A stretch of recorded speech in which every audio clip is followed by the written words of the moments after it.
Alexandria Ocasio-Cortez ripped into Clarence Thomas for taking over $4 million in gifts from rich billionaires, while people in Congress, like herself, can't receive gifts over $50. This next speech is about 7.5 minutes long, and it is well worth a watch if you want to understand how corrupt the Supreme Court is right now. The Supreme Court is currently facing a grave crisis of legitimacy, and it is a crisis of its own making.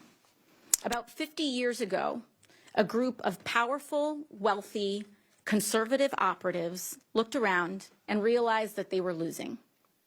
In 1964, the Civil Rights Act had passed, prohibiting discrimination in the United States on the basis of race, color, religion, sex, or national origin. In 1970, at a time when rivers were literally catching fire from pollution, the federal government created the Environmental Protection Agency, finally taking a measure of responsibility for the health and safety of working people and our climate and confronting polluters and corporations in the process. And most alarmingly to these men, 3 years later, in 1973, the Supreme Court decided Roe v. Wade, giving women reproductive freedom, enshrining a right to privacy, and marking a major advancement for bodily rights and autonomy. The nation was changing, and it was changing to more fully realize our country's promise, a democracy for the people, by the people, with liberty and justice for all. But this new world, a multiracial democracy with civil and economic rights enshrined in American society, threatened the power of the very people who relied on this discrimination and subjugation of others. These wealthy, conservative men knew that they could not win the argument on merits. So they hatched a plan to manufacture a structural assault on the American judicial system. In 1973, the same year as Roe v. Wade, the Heritage Foundation was born, and with it, a decades-long scheme to push back on these ideals and cement a hierarchy that these men, the elite 1%, could remain on top, to roll back our rights. Today, we're here to talk about how they did it and how we may win the struggle back for American democracy. They did not have popular support. They did not have elected office, but what they did have was money, and a lot of it. One of these men is Leonard Leo, who joined the fight in 1990. Leonard Leo became one of the movement to corrupt the court's most prolific fundraisers. Leo organized right-wing billionaires to shore up an infrastructure to influence the judicial nomination process and seats on the Supreme Court, wholesale. He funded group after group to spread his and his billionaire friends' reactionary ideology onto the American public.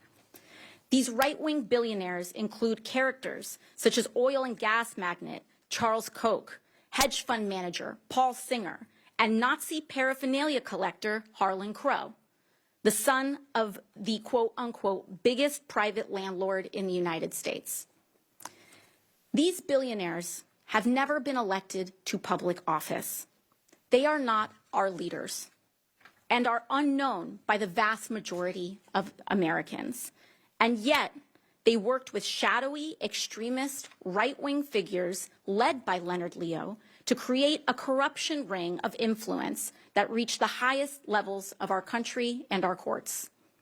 These billionaires hatched a plan to use massive floods of anonymous donations, political obfuscation, and outright gifts and ethics violations to reshape the courts. And so far, to this day, they have experienced success. Let's be clear. Justices Clarence Thomas and Samuel Alito are deeply subject to and are exacting the agenda of these billionaires, and they act like it. Just look at Clarence Thomas, whose corruption is almost comical. Secret trips to retreats, international vacations on super yachts, and private jet jaunts to New Haven for an afternoon. Here in Congress, we are forbidden from receiving gifts that exceed $50. But Justice Thomas has received more than $4 million in gifts, largely undisclosed, since joining the court. And worse, it appears to be working.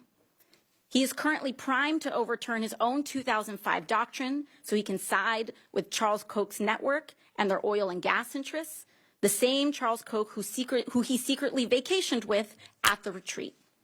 Or take Justice Alito, whose quote-unquote friendship with billionaire Paul Singer, along with more undisclosed gifts and private jet trips, was followed by a shift in the court's decision to take up Singer's own case.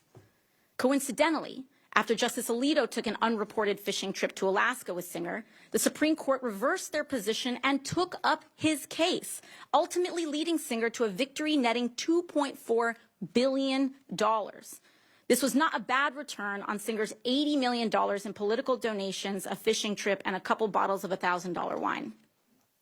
And of course, in 2022, these billionaires and their handpicked justices won their keystone victory against the American people and their progress as a society.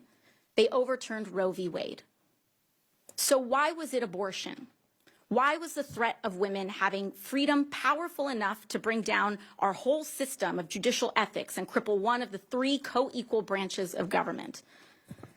That is because these rich and powerful men are in an existential fight for a status quo that enshrines their power and places them above the American public in the rules. The confluence of money and conservatism is no coincidence, and we are here today to connect the dots. The group behind the Dobbs Challenge was, predictably, funded by who else but Leonard Leo, and found a friendly court in front of right-wing extremists. And we've also seen as well as the conservative justices Clarence Thomas and Samuel Alito. After all, these justices clearly continue to agree to this bargain by continuing to accept and engage in this ring of influence and financial persuasion. This brings us to the crux of the matter and why we're holding this hearing today. The Supreme Court, as it stands today, is delegitimizing itself through its conduct. Americans are losing fundamental rights in the process. Reproductive health care, civil liberties, voting rights, the right to organize, clean air and water, because the court has been captured and corrupted by money and extremism. There is no one decision that determines the court's legitimacy. Instead, it's the entire strategy that led us to this point. A group of anti-democratic billionaires with their own ideological and economic agenda has been working one of the three co-equal branches of government. And let's be clear, the Supreme Court is a co-equal branch of government. They do not reign supreme over Congress or the White House.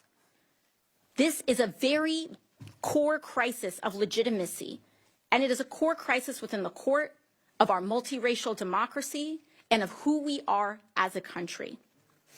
The responsibility for the erosion of the court not only lies in the court, it lies in Congress. And it's not just what they do, but if we let it happen. And we cannot allow this to happen. We must treat this moment like the emergency it is and use every tool in our democracy's arsenal to fight back. The future of our democracy depends on it. Thanks for watching. For more about the Supreme Court's corruption, be sure to subscribe and turn on notifications for Reflect. My name is Brendan Plank. I will see you in the next video.